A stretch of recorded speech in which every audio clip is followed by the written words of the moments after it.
구약 성경입니다. 역대하 말씀 보겠습니다. 구약 성경 역대하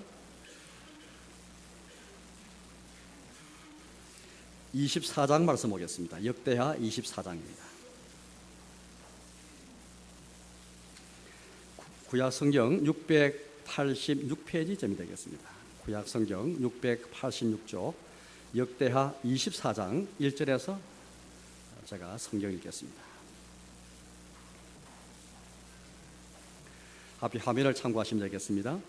요아스가 왕위에 오를 때의 나이가 7세라 예루살렘에서 40년 동안 다스리니라. 그의 어머니 이름은 시바아요 브엘세바 사람이더라. 제사장 여호야다가 세상에 사는 모든 날에 요아스가 여호와 보시기에 정직하게 행하였으며 여호야다가 그를 두 아내에게 장가들게 하였더니 자녀를 낳았더라. 그 후에 요아스가 여호와의 전을 보수할 뜻을 두고 제사장들과 레위 사람들을 모으고 그들이 이르되 너희는 유다의 여러 성읍에 가서 모든 이스라엘에게 해마다 너희의 하나님의 전을 수리할 돈을 거두되 그 일을 빨리 하라 하였으나 레위 사람이 빨리 하지 아니한지라. 왕이 대제사장 여호야다를 불러 이르되 너가 어찌하여 레위 사람들을 시켜서 여호와의 종 모세와 이스라엘 회중이 성막을 위하여 정한 세를 유다와 예루살렘에서 거두게 하지 아니하였느냐 하니 이는 그 악한 여인 아달랴의 아들들이 하나님의 전을 파기하고 또 여호와의 전의 모든 성물들을 바알들을 위하여 사용하였음이었더라. 이에 왕이 말하여 한 궤를 만들어 여호와의 전문 밖에 두게 하고 유다와 예루살렘에 공포하여 하나님의 종 모세가 광야에서 이스라엘에게 정한 세를 여호와께 드리라 하였더니 모든 방백들과 백성들이 기뻐하여 마치 이까지 돈을 가져다가 궤에 던지니라. 레위 사람들이 언제든지 궤를 메고 왕의 관리에게 가지고 가서 돈이 많은 것을 보이면 왕의 서기관과 대제사장에게 속한 관원이 와서 그 궤를 쏟고 다시 그곳에 가져다 두었더라. 때때로 이렇게 하여 돈을 많이 거두매 왕과 여호야다가 그 돈을 여호와의 전 감독자에게 주어 석수와 목수를 고용하여 여호와의 전을 보수하며 또 철공과 노쇠공을 고용하여 여호와의 전을 수리하게 하였더니 기술자들이 맡아서 수리하는 공사가 점점 진척되므로 하나님의 전을 이전 모양대로 견고하게 하니라. 공사를 마친 후에 그 남은 돌을 왕과 여호야다 앞으로 가져왔으므로 그것으로 여호와의 전에 쓸 그릇을 만들었으니 곧 섬겨 제사 드리는 그릇이며 또 숟가락과 금은 그릇들이라. 여호야다가 세상에 사는 모든 날에 여호와의 전에 항상 번제를 드렸더라. 여호야다가 나이가 많고 늙어서 죽으니 죽을 때에 130세라. 무리가 다윗 성 여러 왕의 묘술 중에 장사하여서 이는 그가 이스라엘과 하나님과 그의 성전에 대하여 선을 행하였음이더라. 여호야다가 죽은 후에 유다 방백들이 와서 왕에게 절하며 왕이 그들의 말을 듣고 그의 조상들의 하나님 여호와의 전을 버리고 아세라 목상과 우상을 섬겼으므로 그 전을 말미암아 진노가 유다와 예루살렘에 임하니라. 그러나 여호와께서 그들에게 선지자를 보내사 다시 여호와께로 돌아오게 하려 하심에 선지자들이 그들에게 경고하였으나 듣지 아니하니라. 이에 하나님의 영이 제사장 여호야다의 아들 스가랴를 감동시키심에 그 백성 앞에 높이 서서 그들에게 이르되 하나님이 같이 말씀하시기를 너희가 어찌하여 여호와의 명령을 거역하여 스스로 형통하지 못하게 하느냐 하신다니 너희가 여호와를 버렸으므로 여호와께서도 너희를 버리시느니라 하나 무리가 함께 꾀하고 왕의 명령을 따라 그를 여호와의 전 뜰 안에서 돌로 쳐 죽였더라. 요아스 왕이 이와 같이 스가랴의 아버지 여호야다가 베푼 은혜를 기억하지 아니하고 그의 아들을 죽이니 그가 죽을 때 이르되 여호와는 감찰하시고 실현하여 주옵소서 하니라. 1주년 만에 아람 군대가 요아스를 치려고 올라와서 유다와 예루살렘에 이르러 백성 중에서 모든 방백들을 다 죽이고 노력한 무거를 다메섹 왕에게로 보내니라. 아람 군대가 적은 무리로 왔으나 여호와께서 심히 큰 군대를 그들의 손에 넘기셨으니 이는 유다 사람들이 그들의 조상들의 하나님 여호와를 버렸습니다. 이와 같이 아람 사람들이 요아스를 징벌하였더라. 요아스가 크게 부상하며 적군이 그를 버리고 간 후에 그의 신하들이 제사장 여호야다의 아들들의 피로 말미암아 반역하여 그를 그의 침상에서 쳐 죽인지라. 다윗 성의 장사에서나 왕들의 묘실에는 장사하지 아니하였더라. 반역한 자들은 암몬 여인 시므아스의 아들 사밧과 모압 여인 시므리스의 아들 여호사밧이더라. 요아스의 아들들의 사적과 요아스가 중대한 경책을 받은 것과 하나님의 전을 보수한 사적은 다 열왕기 주석에 기록되니라. 그의 아들 아마샤가 대신하여 왕이 되니라. 아멘. 내일 모레는 우리 8.15 광복절 맞습니다. 벌써 2년을 이제 제가 지났습니다. 광복절 할 때마다 우리가 느끼는 바인데요. 70년의 세월이 지나면서 2001제의 압박에서 우리가 그렇게 자주 독립을 외치면서 우리 선열들의 그런 참 피와 헌신을 통해서 그렇게 나라가 독립했는데요. 아직까지도 우리는 70을 지나면서 비록 이 나라의 주권은 찾았지만 여전히 경제적으로나 군사적으로나 많은 측면에서 독립하지 못한 여전히 외세에 의존하고 많은 것에 의존해 있는 우리 모습 보면은 참 마음이 착잡합니다. 이런 국제 정세라든지 또 경제 상황을 볼 때에 여전히 우리가 이렇게 광복의 정신을 이어가지 못한, 계승하지 못한 참 우리의 그런 모습들을 많이 생각하면서 무엇이 광복 정신을 계승할 것인가? 진정 우리나라의 독립을 이루어가는 것이 외세에 의존하지 아니하고 우리나라의 자주와 또 이런 자립을 위해서 모든 방면에서 우리가 최선을 다하고 우리 지금 세대들이 이것을 위해서 더 헌신해야 되겠다, 그런 생각을 많이 하게 됩니다. 여러분, 이처럼 나라의 광복과 독립을 맞으면서 우리가 이런 생각이 드는데, 하물며 우리 신앙의 세계에서 오늘 저와 여러분들이 이처럼 교회에 출석하면서 신앙을 하면서 얼마나 우리의 신앙은 독립적인 신앙이 되어 있을까요? 본래 신앙과 독립이라는 것은 밀접한 관계에 있습니다. 즉 하나님을 의지하고 하나님이 신앙하면 신앙할수록 주님의 권위가 내 삶에서 더 커져가고 하나님 말씀이 내 인생에서 커져가면서 권위를 가질수록 세상 권위가 우리를 장악할 수가 없습니다.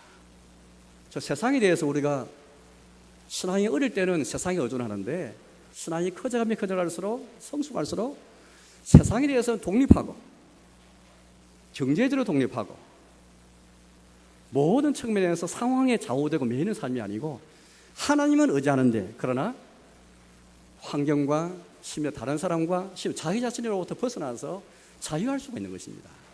아이들은 어릴 때 부모를 의존하고 또 그렇게 해서 독립할 수가 없죠. 아이들이 커야만 점점 정서적으로 여러 가지 면에서 심리적으로나 경제적으로 독립하기까지는 많은 시간이 걸립니다. 심지어 최근에는 아이들이 이렇게 결혼하지 않고 경제적 독립을 못하고 요즘에 부모를 의존하고 심지어 정서적으로도 정신적으로 여기 문화를 벗어나지 못합니다. 그래서 우리 신앙의 생각을 생각할 때요, 그래서 우리 신앙 유아기를 벗어나서 다른 사람 때문에 신앙생활하고 환경에 매여서 신앙생활 끌려가고 혹은 뭐 이런저런 것에 의해서 우리가 신앙생활한다면 아직도 우리는 신앙의 독립을 이루지 못한 것입니다.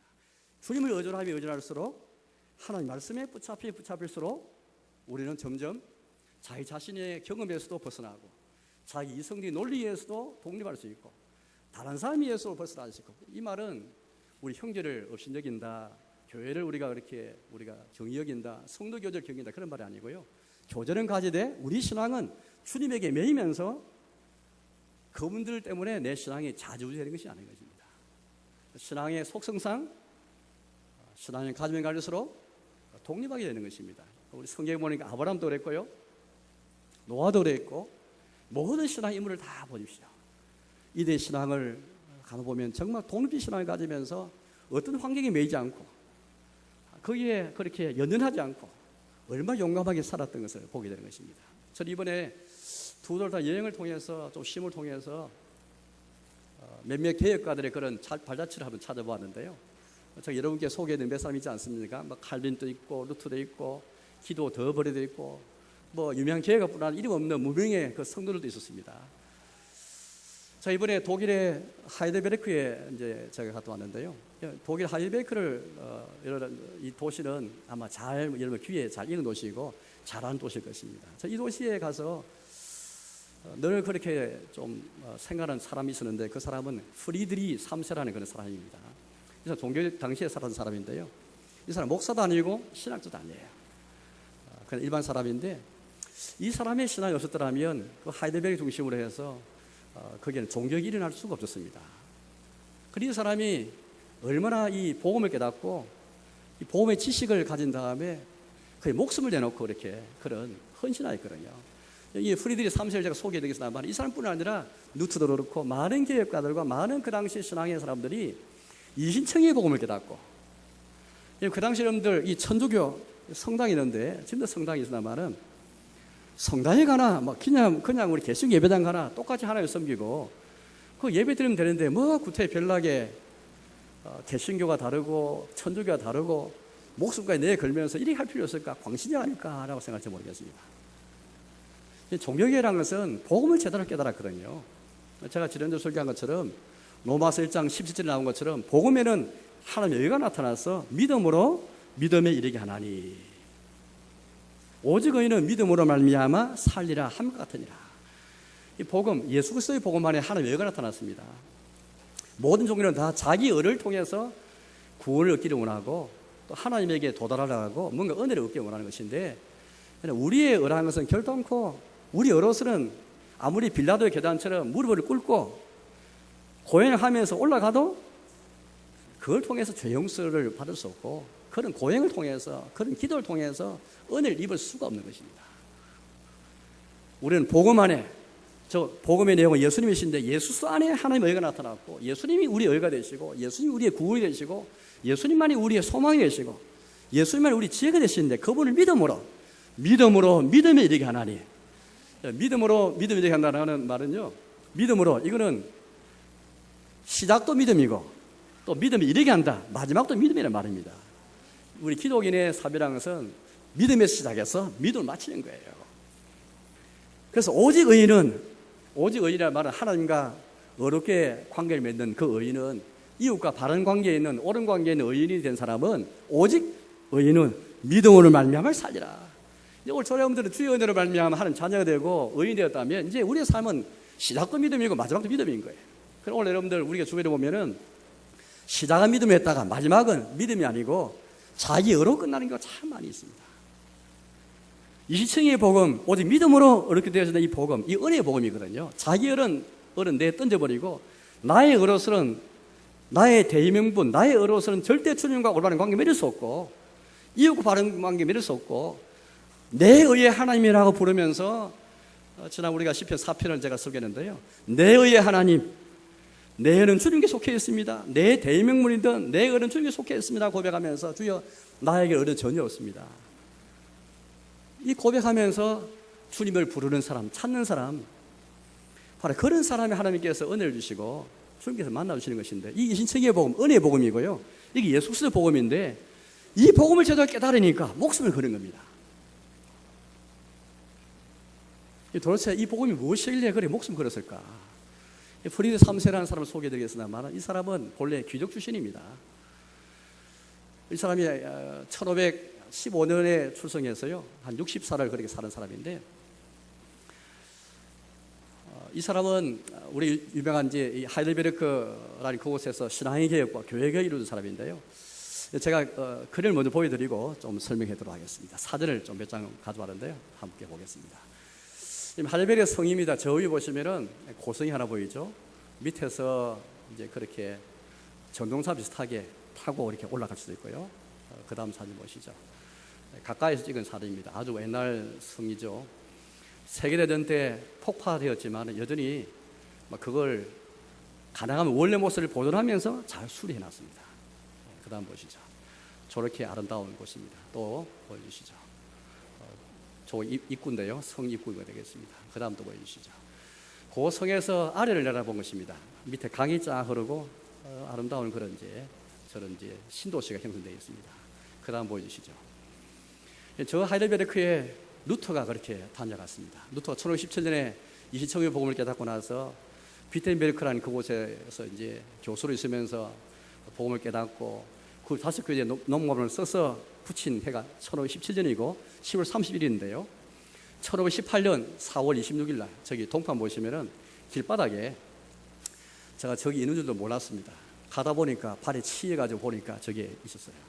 나중에 찾아보니까 루터가 이곳에 와서 복음을 전하였습니다. 날짜가 적혀 있고 후대에 이제 저걸 이제 만든 것인데요.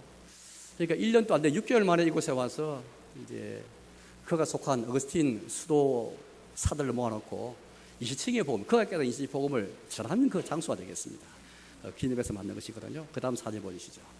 예배당인데요, 성령교회입니다. 우리가 성부, 성자, 성령할 때 성령교회인데요, 바로 저 교회를 중심으로 해서 하이델베르크에서 신앙개혁, 바로 교회개혁이 일어나게 되었습니다. 바로 그걸 주도한 사람이 제가 지금 소개해드리는 프리드리 3세가 되겠습니다.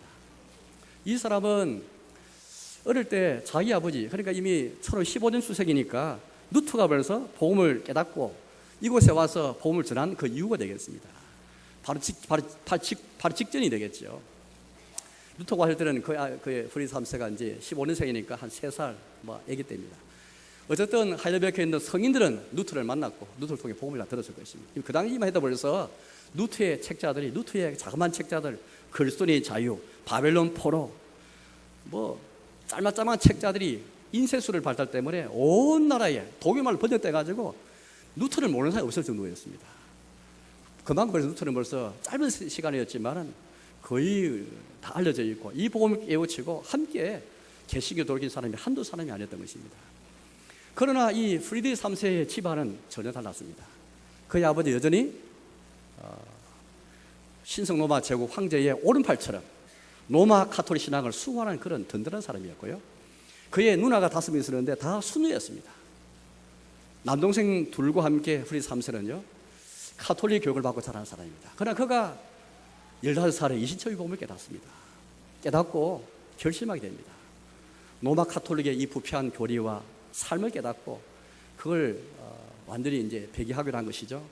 그러나 15살 때 이 복음을 깨닫고 15세 유명한 교역가 존 나나스코라는 사람이었는데 이 사람을 만나기 위해서 브뤼셀에 가서 평복으로 옷을 갈아입고 그 사람 만날 정도로 15살이지만 용감한 신앙을 가졌습니다.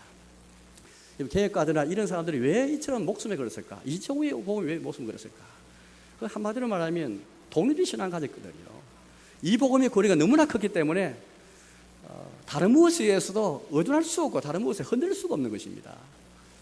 프리드 3세가 20살 때 결혼하게 되는데 그의 부인 여자도 루터를 통해서 신앙을 발견한 사람이었습니다. 결혼을 약속합니다. 서로 약속하기를 우리 루터의 책을 통해서 복음을 깨달았으니 서로 약속하면서 이 복음에 더 쓰자고 약속하게 됩니다. 그런 다음에 집안에서 난리가 났지 않습니까? 다 카톨릭 집안인데 두 사람만 개유신앙이니 제대로 대접할 리가 없습니다. 그래서 20여 년 동안 44살에 그가 부름받을 때까지 나중에 선제로 부름받거든요. 그때까지 이 두 사람은 가난하게 살게 됩니다. 귀족 출신이면서 정말 가난한 삶을 살면서 모든 재정 지원을 다 끊게 되는 것입니다. 여러분 신앙이 복음의 신앙이 무엇이길래 동대 신앙이 아니면 어떻게 여러분들 로마 카톨릭 집안에서 혼자 그렇게 이 신앙을 갖게 되면서 재정훈이 다 끊기는 상황에서도 그렇게 이렇게 신앙을 갈 수 있을까요? 독립된 신앙이기 때문이죠. 그러다 여러분 44살에 부름받게 됩니다. 다른 부름이 아니고요. 이 하이델베르크는 팔주라는 그 영지의 수도입니다. 서울입니다. 독일에는 영주들이 각각 영토를 가져서 다스렸거든요. 그런데 팔주 지방이라는 것은 독일에서 가장 넓은 영지였습니다. 이 영지를 다스린 사람이 제후였습니다. 그런데 제후도 그냥 제후가 아니고 선제후였습니다. 선제라는 것은 신성 로마 제국의 황제, 즉 독일의 왕을 선출하는 선거권이 있는 사람이 선제후입니다. 선제후는 제후 중에서 7사람밖에 없습니다. 그 중 한 사람이 팔주 지방의 제후인 거예요. 그의 숙부가 바로 선제후였는데 아이가 없이 죽으면서 자기에게 이 선제후의 자리가 주어진 것입니다. 상상도 못했죠. 그런 가운데 급하게 그가 가난하게 살다가 갑자기 하루아침에 44살에 1559년에 선제후가 되어서 하이델베르크로 오게 됩니다. 거기 와서 그는 그의 신앙을 지키기 위해서 신학자를 부르고 목사를 불러가지고 함께 저 성령교회를 주문을 했어. 신앙의 개혁을 이루어가게 되는, 특별히 그가 한 공주 가운데 하나는 우리가 잘 아는 요림답, 하이델베르크 요림답은 요림답이 바로 저곳에서 만들게 되었습니다. 1563년이죠. 바로 4년 만에 신학자, 목사를 불러가지고 어떻게 하면 자영지에 있는 국민들을 신앙으로 통일시킬 것인가. 여러분, 신앙을 통일하는 게 중요하지 않습니까? 우리 신앙이 각각 임의대로 신앙을 가질 수 있고 이런 신앙, 저런 신앙을 가질 수 있는데 진정한 교인 일치, 진정한 신앙 일치를 봐야 되는데 무엇으로 신앙을 일치할 수 있을까? 요림단을 만드는 것입니다. 신학자와 목사에게 과제를 주어서 마치 만들게 되는 것입니다. 그게 바로 하이델베르크 요림단인 것입니다. 그뿐 아니라 곳곳에서 이 개혁신앙 가지고 자신이 경건하고 또 얼마나 검소한 가운데 이 신앙개혁을 잘 이루게 되는 것인데 그러나 마침내 고소를 당하게 됩니다. 바로 황제로부터 고소를 당하게 되는 것이죠. 그 당시 황제라는 것은 절대 훈련자입니다. 아무리 자기가 선제를 할지라도 이곳에서밖에 없는 선제를 할지라도 황제 앞에서는 꼼짝 못하게 되는 것이죠. 소환을 받게 됩니다. 황제가 주도하는 제국의회에 소환을 받게 되는 거죠. 1566년입니다. 그때 이 손 앞두고 몇몇 사람에게 자기 편지를 써서 자기 심경을 파겠습니다. 그때 프리 3세가 지금도 남아있는 그 편지를 볼 수 있는데 이렇게 간단하게 말합니다. 말은 되고 있지만 간단히 말하는 것입니다. 나는 먼저 나를 복음의 지식이 이르게 하신 하나님께서 지금도 통치하신다는 것을 내가 믿으며, 비록 내 피값을 드린다 할지라도 나는 내 순교를 이 세상에서와 영원한 세상에서 다 감사하지 못할 만큼 영광스럽고 명절을 여길 각오가 되어 있다. 이걸 하면서 제후에 참석하게 된 것입니다. 참석을 당연히 신수진동과 제후 황제 그 당시 서페인 사람이었기 때문에 로마 가톨릭의 신앙의 수호자였습니다. 황제가 묻죠. 당장 그의 신앙을 처리하라고, 요린답을 처리하라고 이렇게 당장 요구를 하게 됩니다. 그때에 프리 3세가 용감하게 정말 하나님 말씀 살아도 피지 않고는 불가능한 일이고 독립적인 신앙이 아닌 건 불가능한 일입니다. 황제 앞에서 목숨 내놓고 고백하게 되는 것이거든요. 마음이 믿는 바를 입으로 신앙은 참 쉽지 않습니다. 그가 용감하게 그의 신앙을 고백했을 때 뜻밖의 발생했습니다. 올해 황제가 감동을 받고 많은 제후들이 감동받아가지고 올해 그 위기에서 벗어나게 되는 것입니다. 이것이 더 호기가 돼가지고 개혁신앙에 전파되는 귀한 일을 하게 된 것입니다. 여러분, 제후 앞에 서게 된 사람 가운데 또 한 사람이 있는데요. 그 루터였습니다. 루터 역시 38살에 정말 나이 그렇게 많지 않은 나이입니다. 바로 이 38살에 황제가 중환하는, 이미 그때는 루터는 벌써 로마 교황으로부터, 이 교황은 그 당시 교회의 최고 수장이었습니다. 그런 수장으로부터 파문당하고 출교를 당한 사람입니다. 교회에서는 끝장난 사람이죠. 그런 사람이 세속 세계의 그 우두머리인 황제가 소집하는 의회의 소집을 받고 그 모든 사상을 철하도록 요구를 받는 것입니다. 그때 많은 사람이 말렸습니다. 신면 보장받고 가는 것이지만 많은 사람들이 말리기를, 그 당시 후소라는 사람이요, 체코의 계획과 후소가 있는데 이 사람들도 황제 앞에 갈 때 심의 보장받았지만은 기만을 당하고 죽은 일이 있었습니다. 화양당해버렸거든요. 그래서 많은 사람이 후소를 떠올리면서 루터에 가지 말라고 이렇게 고민합니다. 루터가 가게 됩니다. 가면서 루터가 굉장히 두려움을 가지고 갔게 됩니다. 그의 고백이 여러 가지 나타냈는데요. 그가 얼마나 두려웠던지 여행한 도중에 사열, 피를 쏟는 그런 일도 있었고 장염에 걸려서 이렇게 여행하면서 고생하면서 이렇게 제후에 참석이 됩니다. 첫날에는 하루를 말미달라고 말한 다음에 둘째 날에 루터가 당당히 서게 되는 것이 로마 황제 앞에, 이미 그전의 개혁자도 서서 죽은 일이 있었는데 루터가 그 앞에서 당당히 말합니다. 이렇게 말했습니다. 나는 오직 내가 인용한 성경에 매였습니다. 나의 양심이 말씀에 사로잡히는 한 아무것도 실수할 수 없고 또 취소하지 않습니다. 그 자리 어떤 자리인데 여러분들, 절대 권력자 앞에서 그의 모든 쓴 책을 다 취소하고 그의 신앙을 취소했을 때 정말 쉽지 않지 않습니까? 도대체 이신책이 보이 뭐기에, 성당 다니고 교회 다니면 똑같은 것이지, 뭐 성경과 복음이 똑같은 것이지 뭐 별나가지고 은혜의 복음을 깨닫다 하면서 이신책을 깨닫다 하면서 뭐가 다르기에 거기 목숨 걸리면서 황제 앞에서도 내 양심을 운운하면서 나의 양심이 말씀에 사로잡히는 한 아무것도 취소할 수 없고 취소 못합니다. 그 다음날 루터는 심의 보장 받으면서 집을 떠나게 됩니다. 바로 며칠 더 지나서 제후회가 마저 판결됩니다. 루터는 집을 떠나버렸죠. 이 집을 떠났고요. 판결에서 루터는 이단자이고 분리주자라는 판결을 받으면서 당장 루터를 압송하고 체포해라는 지시를 내게 됩니다. 바로 그 순간, 급박한 순간에 루터 편에 선 경건한 제후 한 사람이 루터를 납치해가지고 1년 동안 자기의 성에 은밀하게 다른 사람 이름으로 가명을 써서 루터를 보호해 주거든요. 이런 일이 있었던 것입니다. 사랑하는 여러분, 오늘 저희의 독립적인 신앙, 과연 우리가 가진 복음을 확신하면서 이신책의 복음, 은혜의 복음을 확신하면서 과연 이 복음을 붙잡으면서 나 역시 독립신앙을 가르쳤을까? 오늘 성경에 보니까 요아스라는 왕이 나오거든요. 오늘 이 왕은 대조된 사람입니다. 제가 1절을 읽어보겠습니다. 24장 1절을 읽어보겠는데요. 요아스가 왕위에 오를 때에 나이가 7세라 예루살렘에서 40년 동안 다스리니라. 그의 어머니 이름은 시바요 브엘세바 사람이더라. 요아스라는 왕이 있습니다. 이 사람이 7세 때 왕이 올라왔습니다. 우리 성경을 잘 아신 분은 왜 7세 왕이 오른지를 잘 아실 것입니다. 그의 아버지가 왕이 있다가 그만 죽고 말았습니다.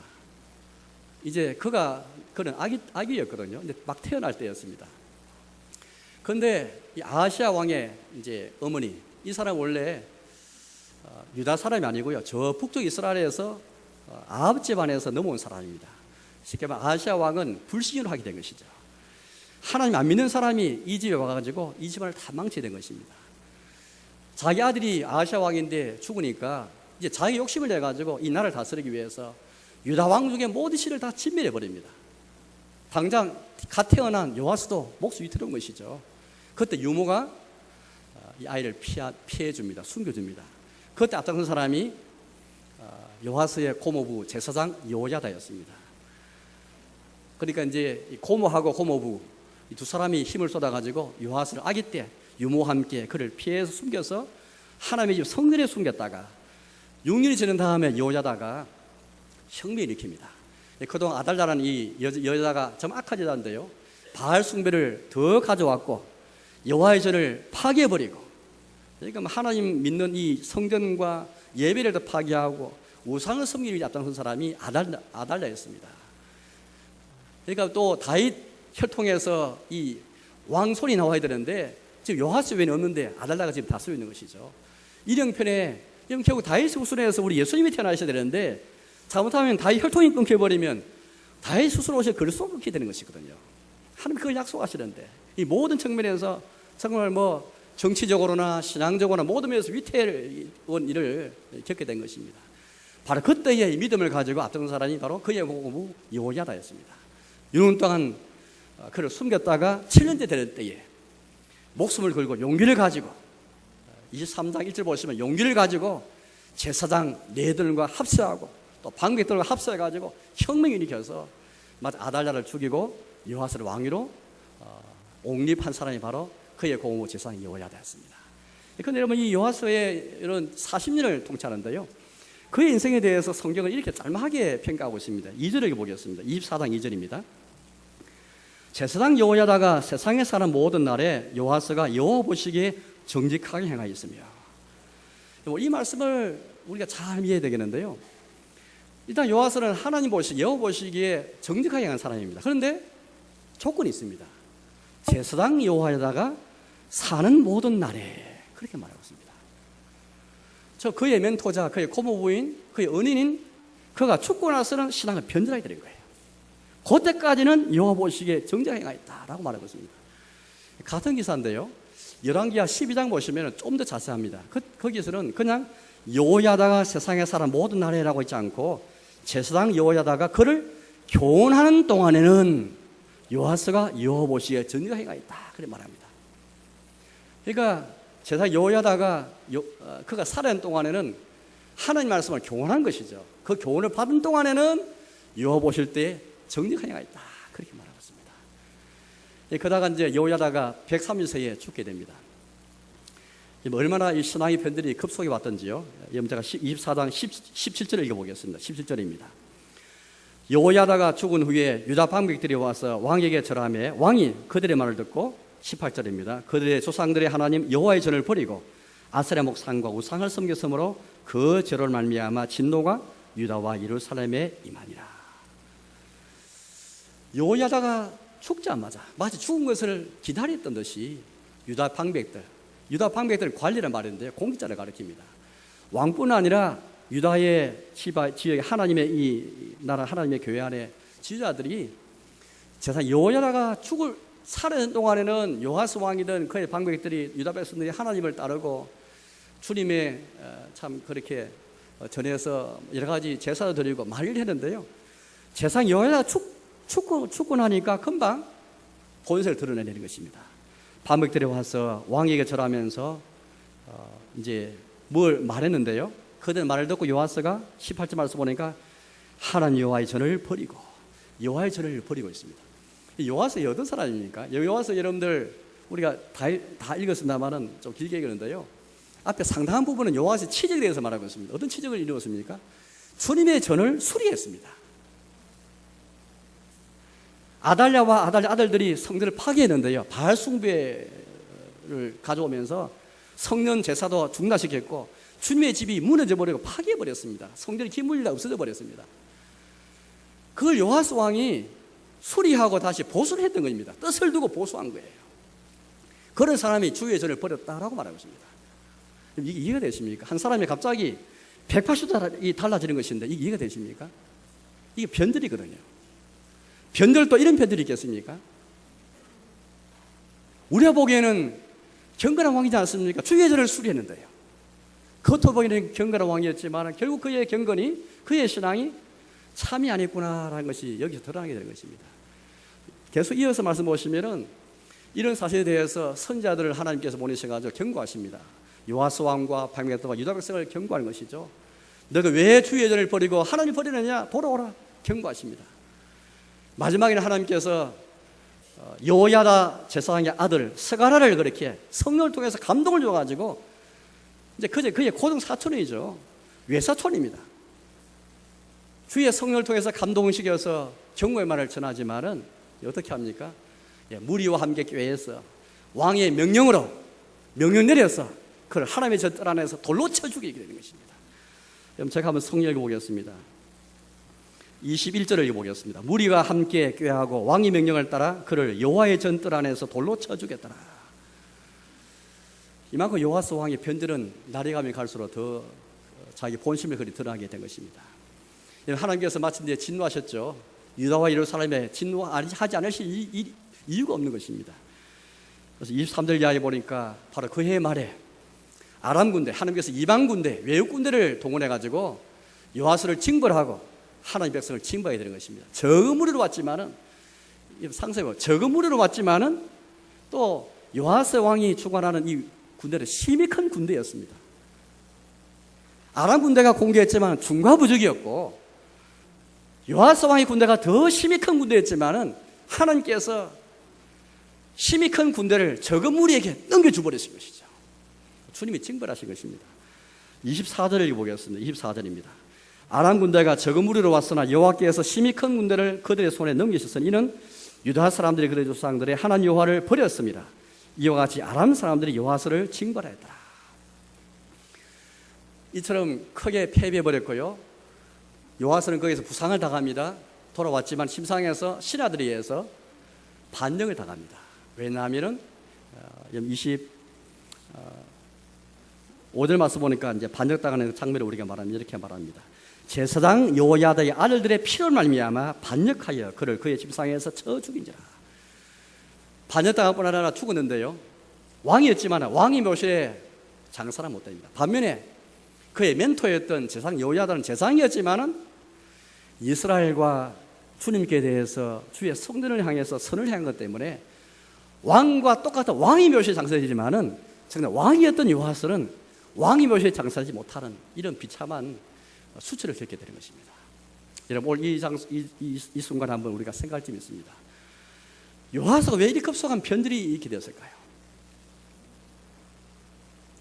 그것도 뭐 이렇게 신앙이 있고 경건한 사람이었는데 주의 전을 수리까지 한 사람인데 수리가 빨리 안 되니까 제사장을 다그치고 레인을 재촉해서라도 그렇게 한 사람인데 왜 이렇게 빨리 급속하게 변들었을까요? 심지어 그의 멘토의 아들까지 죽이면서 왜 이렇게 변들었을까? 우리 쉽게 말할 수 있습니다. 마귀 역사였다 말할 수 있을 거예요. 그건 너무 간단한 대답입니다.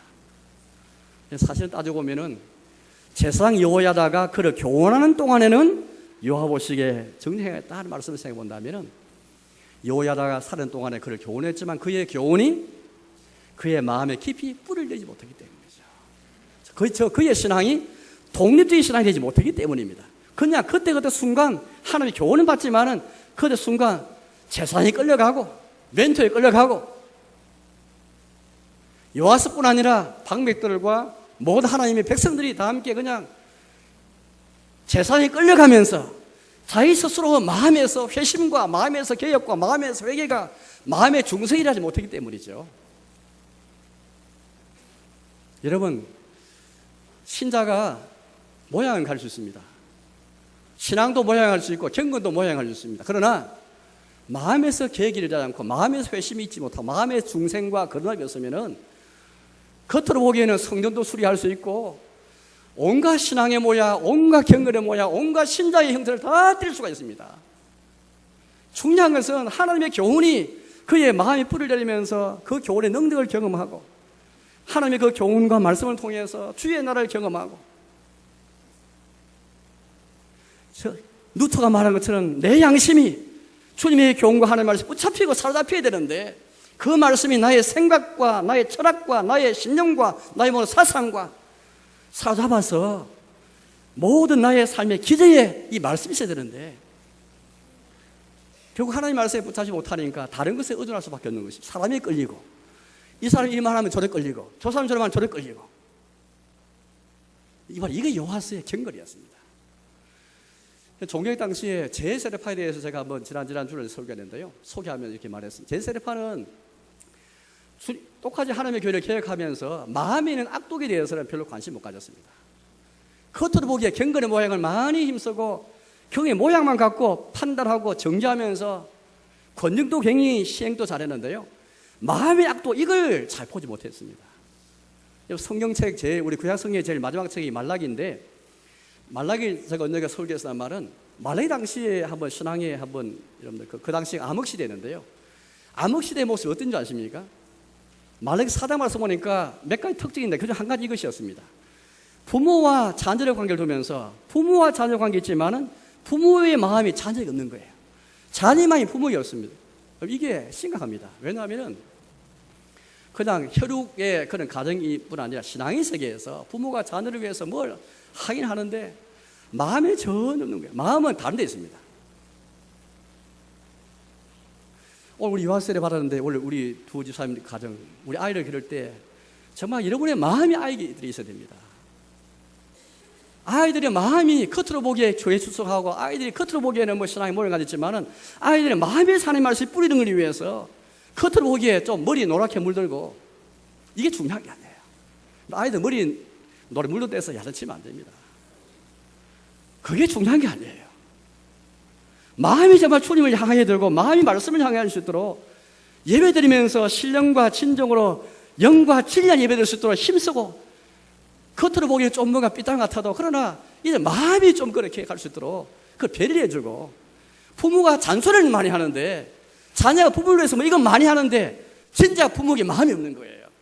이건 여러분 하나님의 진노고 편벌입니다.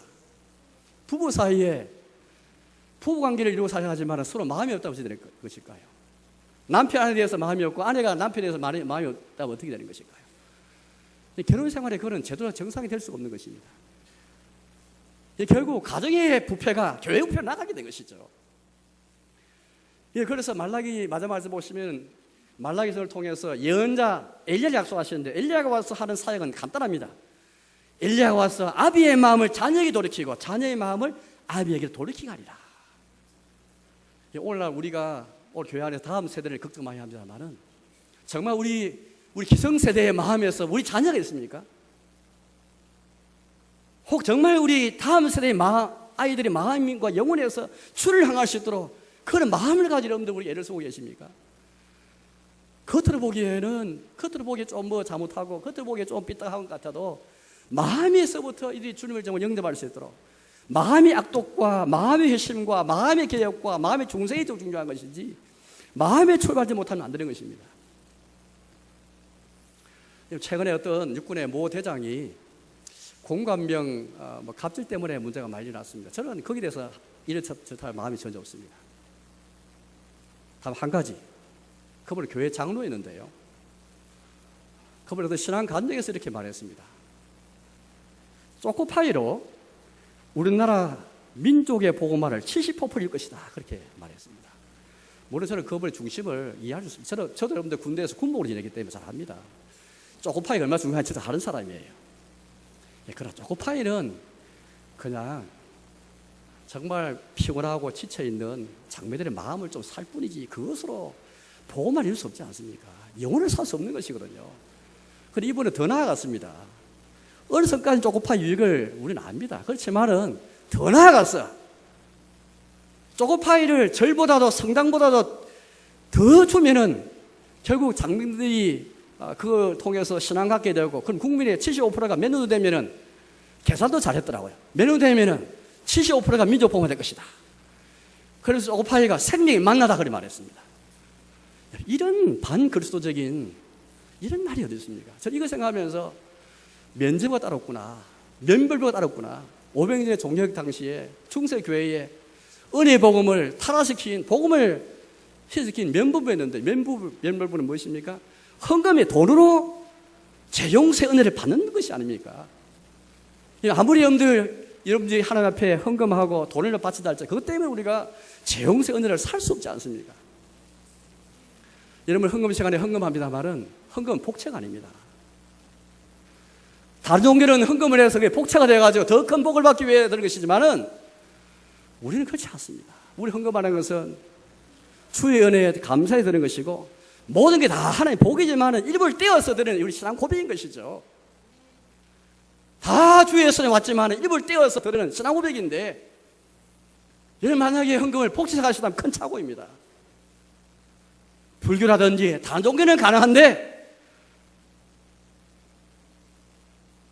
은혜 복음, 이 복음 때문에 목숨을 걸었잖아요.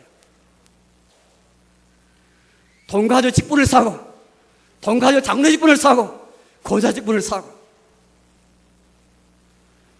여러분 그분이 억지로 공감력을 교회에 출석시키는데요. 여러분 그렇게 해서 예수 믿을 것 같습니까?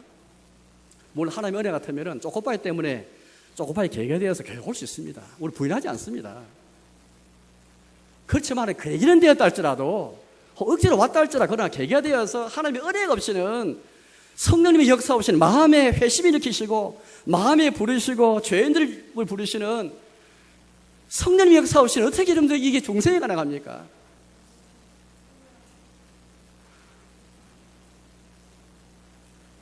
오늘 우리는 돈이면 다 된다는 세상 살다 보니까 자본주의에 살고 황금 만능주의에 살다 보니까 돈으로 영혼을 살 수 있고 영혼을 구원할 수 있고 돈으로 헌금 많이 하면은 직분도 살 수 있고 돈금 많이 하면은 재용서도 받을 수 있고 이게 어떻게 은혜의 복음입니까? 예수 그리스도의 복음입니까? 복음을 대다는 것이죠.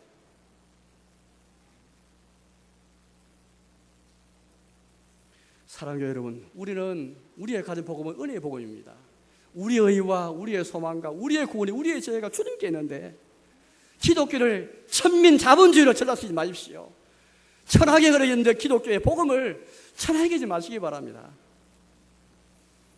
시몬이 베드로가 사마리아산에 가서 복음을 전했을 때 성령께서 역사하셨습니다. 그때 시몬의 사람이 돈을 줘가지고 성령의 선물을 사라 했다가 베드로보다 큰 책망받지 않습니까? 그때 베드로가 어떻게 크게 진노하면서 책망했습니까? 너가 돈을 주고 주의 선물을 하나님의 선물을 사라 했으니 너 은과 함께 너가 멸망할지어다 그렇게 말했거든요. 돈으로 주의 은혜를 사는 사람은 돈과 함께 망할 것입니다. 이게 중세 시대에 그들이 전하는 그 말이었거든요. 그 중세 교회가 어떻게 종교를 통해서 어떻게 말해서 다른 게 없습니다. 오직 성경, 오직 은혜, 오직 하나님의 영광, 이게 세 가지 모토이지 않습니까? 사랑하는 여러분, 우리 오늘날 이 시대에 우리 어떻게 신자와 교회가 살 길이 무엇입니까? 다른 길이 없습니다. 우리 신앙이 동기신을 가질 텐데 그 길을 가진 것은 하나님의 교훈과 하나님의 말씀이 내 마음에 뿌리를 내리고 이것이 나의 사상이 되고 나의 모든 철학과 내가 살아가는 삶의 방식과 생활 철학의 기저가 될 수 있도록 성령의 은혜를 의지하고 돈으로 그렇게 모든 할 수 없습니다. 물론 돈은 도움이 됩니다. 전도할 때도 전도지를 사고 선물을 하는 좋잖아요. 그러나 우리 선물을 아무리 많이 든 데에서 그것으로 영혼을 살 수 없습니다. 다만 예의상 우리가 올 교회에 모셨으니 선물로 우리가 좀 환심을 사고 예를 다해 선물 드리는 것이고 우리가 돈을 좀 이렇게 쓰는 것이지 그것을 영혼을 살 수 있고 전도된다면 여러분들 그거는 그만큼 반신앙적인 그런 하나님의 은혜를 부인하고 성령의 역사를 부인하는 것이잖아요. 성령님께서 일으키는 사역인데 우리가 돈을 하려는 것은 이거 성령님을 거스르는 것입니다. 우리 주변에 얼마나 이렇게 하나님의 은혜의 복음을 거스르는 것이 많은지 모르겠습니다. 이제 말씀에 또 하겠습니다. 여러분 우리가 살 길은 다른 길이 없습니다. 우리 신앙이 독립해야 할 텐데요. 하나님 말씀의 권위만을 우리 신앙생활에서 더 크게 와닿고 하나님의 권위만이 주의 말씀의 권위만이 뿌리를 내릴 수 있도록 그렇게 해야 우리가 사람에게서 독립되어지고 황해에서 독립되어지고 심지어 자기 자신으로 독립됩니다. 어떤 사람은 자기의 생각, 자기의 경험, 자기의 논리에 갇혀 있는 사람이 있습니다. 오직 하나님만이 하나님 말씀만이 우리를 이 모든 속박에서 이 모든 것으로 우리를 해방시키시고 우리를 벗어나게 하실 것입니다. 아무쪼록 하나님 말씀에 붙잡혀서 내 양심과 내 마음이 주의 말씀에 군에 붙잡혀서 말씀의 군에 순종하면 순종할수록 내 마음에서부터 뿌리를 내리는 주님의 교훈 능력을 경험하는 가운데 사람에 흔들리지 말고 환경에 얻어내지 말고 누구 때문에 기도 못하고 누구 때문에 예배도 못하고 누구 때문에 신앙생활 중단하고 어떤 환경 때문에 뭘 중단하는 어리석은 그런 일을 하지 말고 우리의 신앙이 주를 의존하며 일어날수록 하나님 말씀 붙잡을수록 의젓하게 강하고 담대함을 가지고 종교 당시에 우리 믿음의 선지들처럼 이 종교의 보험 붙잡고 살아가시는 저와 여러분 삶이 되시기를 주님의 이름으로 축복합니다. 함께 찬송하겠습니다. 366장을 찬송하겠습니다.